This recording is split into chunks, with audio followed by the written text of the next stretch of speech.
दोस्तों स्वागत है आप सभी का एक बार फिर से एमपी एकेडमी के यूट्यूब चैनल पर। दोस्तों बहुत ही बड़ी खुशखबरी के साथ हम आपके साथ एक न्यूज़ शेयर करना चाहते हैं और इस न्यूज़ में हम एसएससी जीडी दोस्तों एसएससी जीडी के नोटिफिकेशन के बारे में जानेंगे। तो चलिए दोस्तों स्टार्ट करते हैं। अगर आपको इसका नोटिफिकेशन देखना है तो सिंपली गूगल पर टाइप कीजिए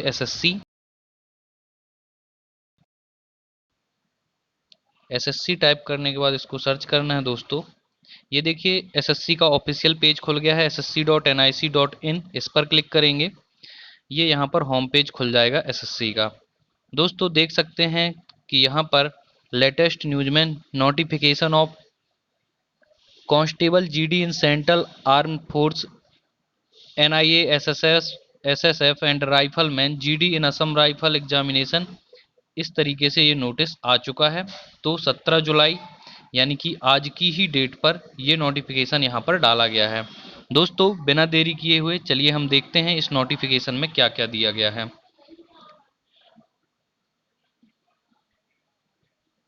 चलिए दोस्तों नोटिफिकेशन खुल गया है हमारा और इसमें जो भी इम्पोर्टेंट बातें होंगी उनको एक एक कर के हम समझेंगे।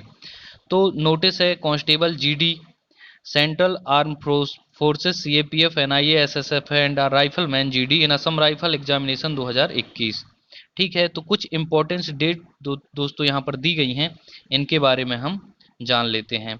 दोस्तों date for submission of online application तो 17 जुलाई 2021 से 31 अगस्त 2021, यानी कि स्टार्टिंग दोस्त क्या है दोस्तों, तो 17 जुलाई है, यानी कि आज से ही स्टार्ट हो गए हैं इसके फॉर्म।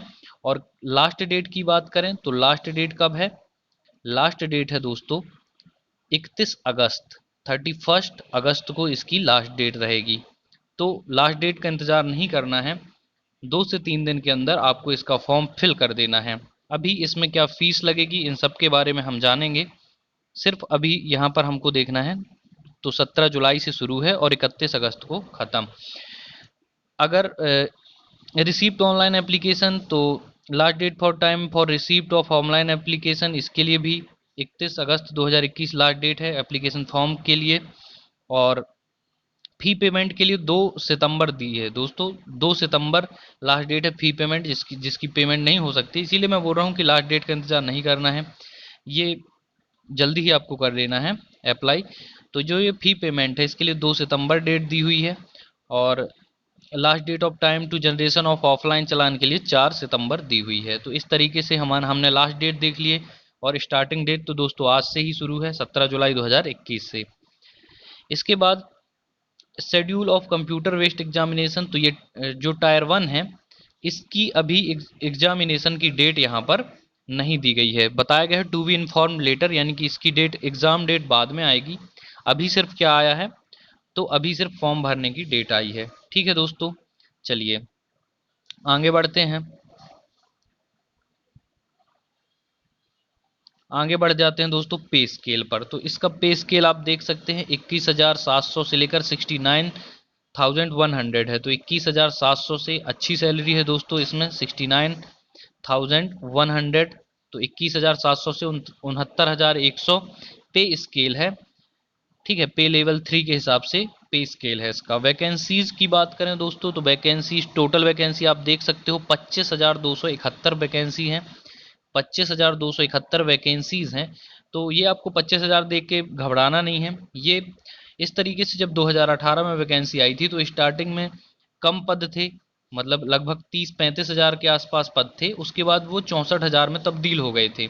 तो डरना नहीं है, ये 25,271 है, अभी ये 40,000 हो जाएंगे। ठीक है, तो पूरी पूरी संभावना है कि पद तो बढ़ते ही हैं दोस्तों, हर बार बढ़ते हैं, इस बार भी बढ़ेंगे। ठीक है, लेकिन अभी आपको मान के चलना है कि 25,271 पद हैं। देख लेते हैं, अगर आप यहाँ पर ये स्क्रीनशॉट आप इसका ले सकते हैं, मैं बड़ा कर देता हूँ इसको चार्ट को, क्योंकि अगर बताएंगे या फिर आप ऐसे डाउनलोड कर लेना इसको, तो यहाँ पे देख सकते हैं बीएसएफ में एससी के लिए 1026 हैं, एसटी के लिए 603, ओबीसी के लिए 1453, ईडब्ल्यूएस 643, अनरिजर्व 2690 हैं दोस्तों। ये इस तरीके से 6,413 हो जाती हैं। ये इस तरफ मेल की दी हैं, इस तरफ फीमेल की दी हैं। CISF, BSF, CRPF, SSB, ITBP, Assam rifle, NIA, SSF, इन सभी पोस्टों की यहाँ पर विवरण दिया गया है कैटेगरी वाइज। तो आप इस पेज में ये सब देख सकते हैं। अगर टोटल वैकेंसी की बात की जाए तो दोस्तों कितनी है, 25,271। इसको आपको ध्यान में रखना है, 25,271, ठीक है। फिर वैकेंसी में ये यहाँ पर जो 3.1 पर लिखा हुआ है, इसका मतलब यही होता है कि इंक्रीज या डिक्रीज करने का जो पावर है वो किसके पास, आयोग के पास है, SSC के पास होता है, ठीक है। फिर इसमें नेशनलिटी, तो नेशनलिटी इंडियन चलेगा, ठीक है। और एज लिमिट की बात, मोस्ट इंपॉर्टेंट दोस्तों, एज लिमिट, पांचवा पॉइंट देखना है, एज लिमिट। एज लिमिट, तो एज लिमिट इसमें 18 से 23 ईयर है 1 अगस्त 2021 के अनुसार। और candidate should not have been born earlier than 2 अगस्त 1998। इसके पहले 2 अगस्त 1998 के पहले पहले पैदा नहीं होना चाहिए, जन्म नहीं होना चाहिए, और 1 अगस्त 2003 के बाद का नहीं होना चाहिए। मतलब 1 अगस्त 2003 के बाद भी उसका जन्म नहीं होना चाहिए, और 2 अगस्त 1998 के पहले भी उसका जन्म नहीं होना चाहिए, ठीक है। तो इसमें आप देख सकते हैं 18 से 23 ईयर है एज लिमिट दोस्तों। इसमें रिलैक्सेशन मिलता है, कैटेगरी वाइज रिलैक्सेशन मिलता है। जो SC ST शेड्यूल कास्ट और शेड्यूल ट्राइब से बिलोंग करते हैं उनको 5 ईयर का, और जो OBC से बिलोंग करते हैं उनको 3 साल का रिलैक्सेशन। रिलैक्सेशन क्या होता है दोस्तों, कि जैसे सपोज मैं OBC हूँ, ठीक है, मैं OBC हूँ, और मेरी मान लीजिए हो गई है 25 साल एज, तो इस हिसाब से तो मैं फॉर्म भरने के लिए एलिजिबल नहीं हूँ, क्योंकि 18 से 23 की एज को मैं क्रॉस कर चुका हूँ। लेकिन क्योंकि मैं OBC कैटेगरी से बिलोंग करता हूँ, अतः मेरे को 3 ईयर का कंसेशन मिलेगा, और मैं 26 साल तक, 23 साल है, 23 में 3 जोड़ दोगे तो 26 साल तक फॉर्म भर सकता हूँ, ठीक है। तो इसका मतलब ये होता है। तो OBC 26 ईयर तक भर पाएगा, वहीं SC ST 28 ईयर तक फॉर्म को भर पाएंगे। तो इस तरीके से आपको समझना है, ठीक है।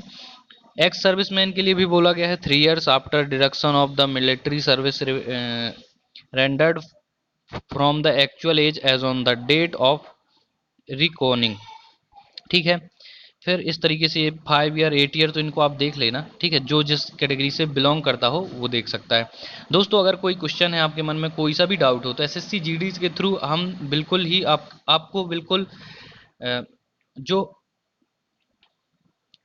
हमारे एक्सपर्ट हैं उनका एक्सपर्ट का आंसर आपको मिलेगा कमेंट बॉक्स में। तो आप बिल्कुल निश्चिंत रहिएगा, जो भी क्वेश्चन क्वेरीज हो आप हमसे पूछ सकते हैं, ठीक है, यहाँ पे जो समझ में ना आए।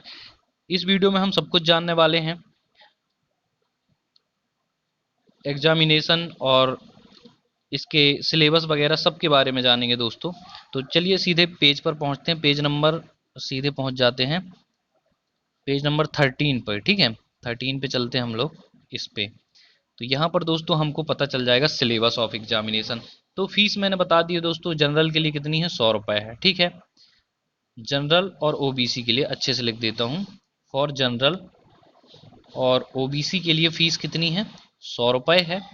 SC ST फीमेल इन सभी के लिए क्या है, तो फ्री ऑफ कॉस्ट है, ठीक है। तो सभी के लिए, इनके लिए फ्री रहेगा दोस्तों। जनरल OBC के लिए 100 रुपये चार्ज है, ठीक है। तो कोई महंगा नहीं है, आराम से आप लोग भर सकते हो, ठीक है। सिलेबस की बात करते हैं, मोस्ट इंपॉर्टेंट। तो जनरल इंटेलिजेंस यानी कि रीजनिंग दोस्तों, रीजनिंग में क्या क्या आएगा, जनरल एनालिटिकल एप्टीट्यूड आएगा, ability to observe and distinguish pattern will be tested through question principally of non verbal. तो नॉन वर्बल रीजनिंग से क्वेश्चन आएंगे दोस्तों। दिस कंपोनेंट में इंक्लूड क्वेश्चन ऑन एनालॉजीज, तो एनालॉजी से आएंगे, सिमिलरिटीज से आएंगे दोस्तों questions, differences, spatial visualization, spatial orientation, visual memory, और दोस्तों discrimination, observation, relationship, concept, arithmetical reasoning, figural classification, arithmetic number series, non verbal series, coding and decoding. तो normal है, जो कि किसी भी एग्जाम में 10th लेवल के एग्जाम में ये सभी क्वेश्चन पूछे जाते हैं, नॉर्मल है। आप 2 से 3 इसमें टेस्ट लगाइएगा, हमारे डिस्क्रिप्शन में लिंक है, या फिर डिस्क्रिप्शन में लिंक ना मिले तो प्लेलिस्ट में जाकर के SSC GD की प्लेलिस्ट है, SSC GD प्रीवियस पेपर करके एक लिस्ट है, उस एसएससी जीडी प्रीवियस पेपर में आपको जाकर देखना है, तो किस तरीके से क्वेश्चन पूछे जाते हैं ये आपको पता चल जाएगा दोस्तों। ठीक है, इसी तरह general awareness and general knowledge में तो यहाँ पर जीएस पूछा जाएगा दोस्तों, इसमें करंट अफेयर्स भी शामिल होता है। तो जीएस और करंट अफेयर्स के बारे में सिलेबस के लिए हम एक डिस्क्रिप्टिव वीडियो बना देंगे। अगर आप कमेंट करके बताएंगे, बोलेंगे कि अच्छे से बताइए, एक एक पॉइंट को बताइए, तो हम बना देंगे। इसके लिए आपको कमेंट करना होगा। एलिमेंट्री मैथमेटिक्स में भी कोई भी कुछ मतलब कठिनाई चीज़ नहीं है दोस्तों। नंबर सिस्टम है, problem relating to number system है, कंप्यूटेशन ऑफ होल नंबर है, डेसिमल एंड फ्रैक्शन है दोस्तों, रिलेशनशिप है, रिलेशनशिप बिटवीन नंबर्स है, fundamental arithmetical operations, percentage, ratio, proportion, average, interest, profit and loss, discount, mensuration, time and distance, ratio, time and work, इस ETC. तो दोस्तों normal ही topic हैं, कोई ज़्यादा बड़े महंगे टॉपिक नहीं है, इनको आप आराम से कवर कर सकते हैं। मैं फिर से बोल रहा हूँ, आपको पेपर सॉल्व करना है। ठीक है, प्रीवियस पेपर हमारी प्लेलिस्ट में मिल जाएंगे आपको, तो वो जाकर देखना है ज़रूर। इसके बाद यहाँ पर सबको कन्फ्यूज़न रहता है, इंग्लिश या हिंदी। ठीक है, तो यहाँ पर दोस्तों इसका ऑब्लिक का मतलब ये है कि जैसे कोई इंग्लिश मीडियम वाला बंदा है, इंग्लिश मीडियम वाला बंदा है तो उसको इंग्लिश मीडियम में पेपर इंग्लिश भाषा को चूज़ कर सकता है। कोई हिंदी मीडियम का बंदा है तो वो हिंदी भाषा को चूज़ कर सकता है। मतलब कि इन दो में से, हिंदी या इंग्लिश में से किसी एक भाषा का आपको इस यहाँ पर एग्ज़ाम देना है। तो इस तरीके से कितने हो गए दोस्तों हमारे, 1, 2, 3 और 4, चारों में 25-25 नंबर के आएंगे। मतलब कि रीजनिंग आएगी हमारी 25 नंबर की, मैथ आएगी हमारी 25 नंबर की, जीएस और करंट अफेयर्स ये 25 नंबर की, और फिर हिंदी या इंग्लिश में से कोई एक 25 नंबर का। चाहे आप इंग्लिश 25 नंबर की ज्वाइन कर लें या हिंदी, तो दो में से एक आपको क्या करना है, अटेम्प्ट करना है। या तो आप हिंदी को कर लेना या फिर इंग्लिश को कर लेना। ठीक है, मैं बार बार बोल रहा हूँ, दोनों नहीं अटेम्प्ट करना है, या तो हिंदी या इंग्लिश। ठीक है, पेपर आप सॉल्व करेंगे तो समझ आ जाएगा। इसके बाद बात करते हैं दोस्तों फिजिकल एफिशिएंसी टेस्ट की।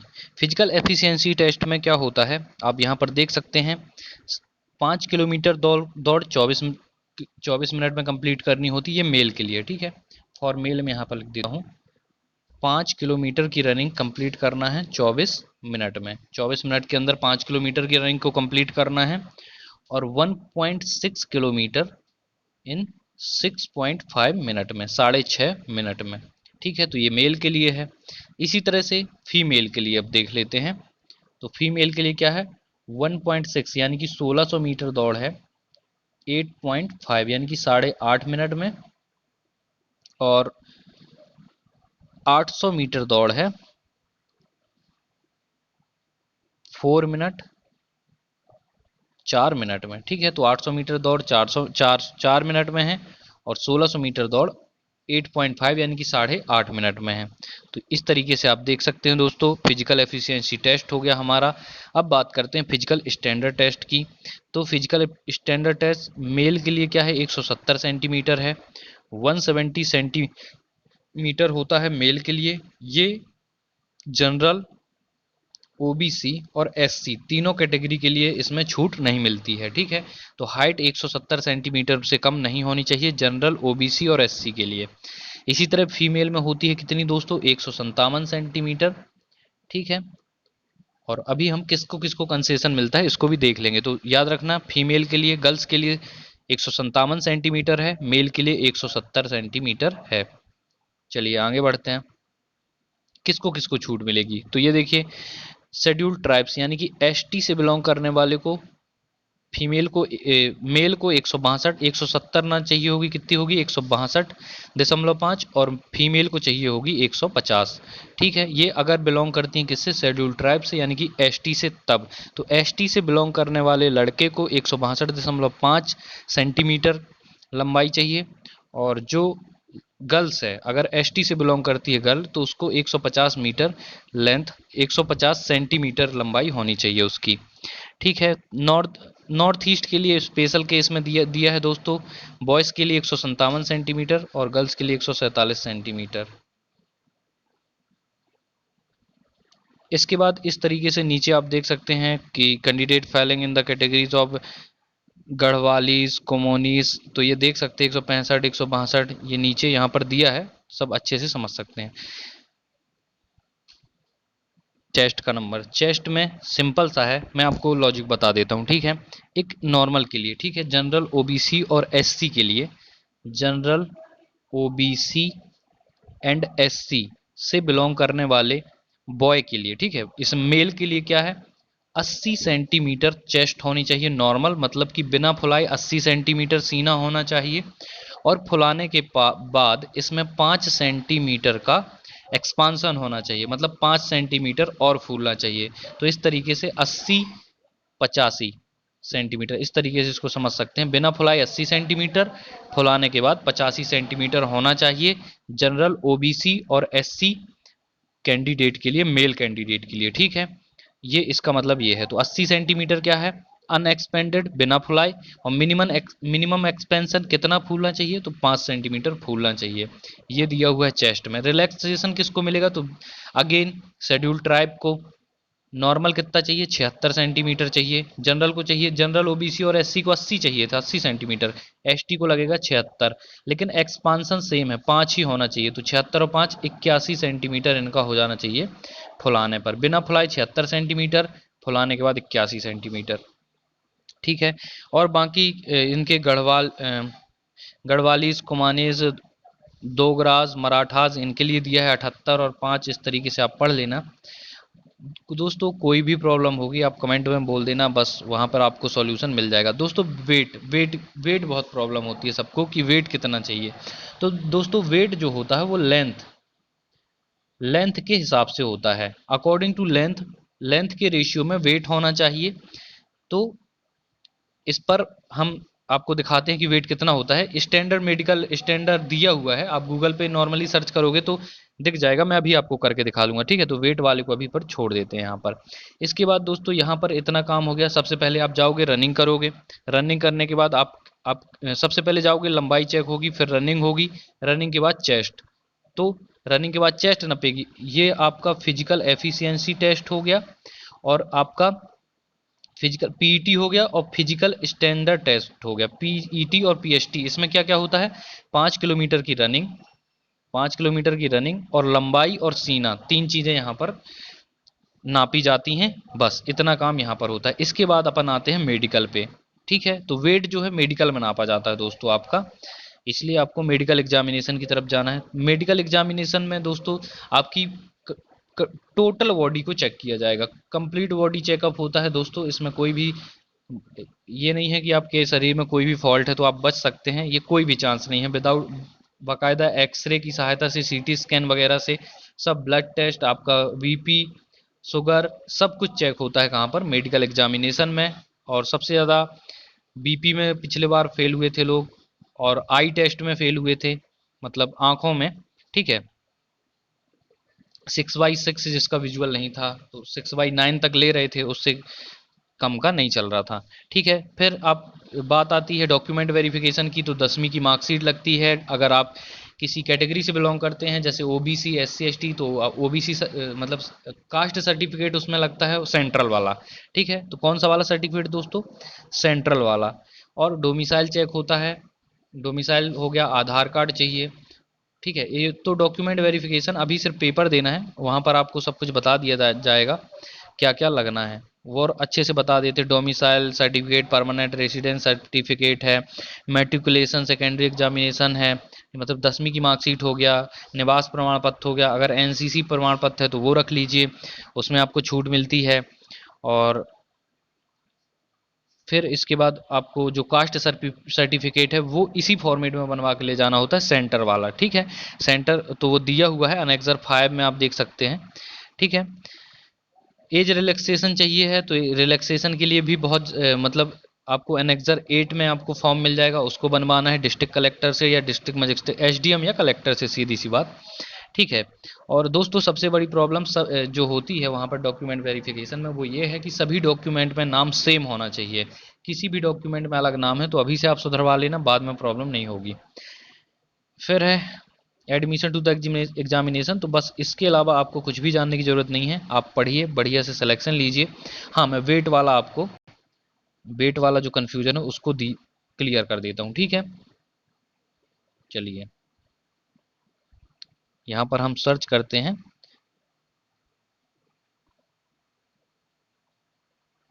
Length according weight. Weight, WEIGHT, weight in medical examination.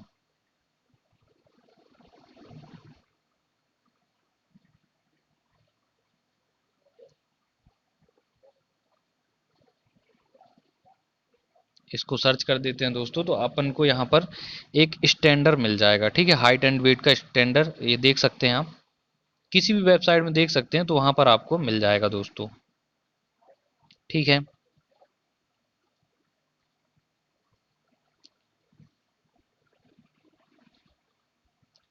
चलिए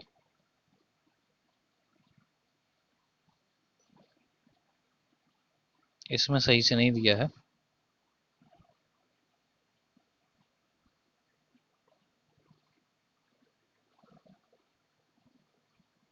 सकते हो यहाँ पर MD मेड इंडिया, ठीक है। मेड इंडिया इस वेबसाइट पर आपको अपना अगर आइडल वेट चेक करना है तो आप इस पे कर सकते हैं चेक, ठीक है।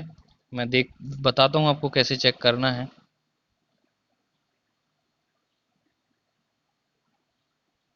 यहाँ पर देखिए दोस्तों, ये देखिए, जैसे मैंने यहाँ पर जेंडर सेलेक्ट किया मेल, हाइट सेलेक्ट की 170 सेंटीमीटर, तो आइडल वेट जो है वो आ गया 66 kg, ठीक है। और recommended ideal weight for your height is between 59.4 से 72.6 kg के बीच में होना चाहिए, तो ये एक आइडियल वेट होगा। यानी कि 59 से कम नहीं होना चाहिए और 72 से ज़्यादा नहीं होना चाहिए, तो ये आपका आइडल वेट इस वेबसाइट के थ्रू आप चेक कर सकते हैं। किसी और का भी चेक करके देख लेते हैं अपन लोग, ठीक है। चलिए यहाँ पर मैं जैसे मान लीजिए किसी की हाइट है 172 सेंटीमीटर, ठीक है, 172 कर लेते हैं, ये की 172, और वो मैन मैन है, तो इसको कितना चाहिए वेट वो चेक कर लेते हैं, ठीक है। ये देखिए दोस्तों, 172 सेंटीमीटर अगर आपकी हाइट है, तो आपको 61 kg से कम नहीं होना है, 61 kg से कम नहीं होना चाहिए और 74 kg से ज़्यादा नहीं होना चाहिए, ठीक है। तो ये कह रहा है आइडल वेट्स, आप यहाँ से किसी का भी वेट चेक कर सकते हैं, किसी भी लंबाई का, ठीक है। और ऐसा नहीं है लड़के सिर्फ बॉयज़ ही चेक करेंगे, इसमें गर्ल्स भी चेक कर सकती हैं। यहाँ पर ऑप्शन दिया हुआ है, यहाँ पर वोमेन सेलेक्ट करना है। जैसे मैं वोमेन के लिए सिलेक्ट करता हूँ 157, ठीक है, 157 लेंथ के लिए देखते हैं कितना है। तो 157 लेंथ के लिए आपको आ जाएगा दोस्तों, इनका वेट होना चाहिए 157। अगर किसी लड़की का लंबाई है तो उसका 45 kg से 55 kg के बीच में वेट होना चाहिए, ठीक है। तो धन्यवाद दोस्तों, बने रहिए हमारे साथ, कमेंट में जो भी इंक्वायरी हो आप पूछ सकते हैं। मिलते हैं अगले वीडियो के साथ। जय हिंद, जय भारत। वीडियो पसंद आए तो दोस्तों लाइक और शेयर कीजिएगा, और साथ ही चैनल को सब्सक्राइब कीजिएगा, और अपने सभी दोस्तों के साथ इसको शेयर जरूर करें ताकि वो भी इसका फॉर्म भर के सरकारी नौकरी कर सकें।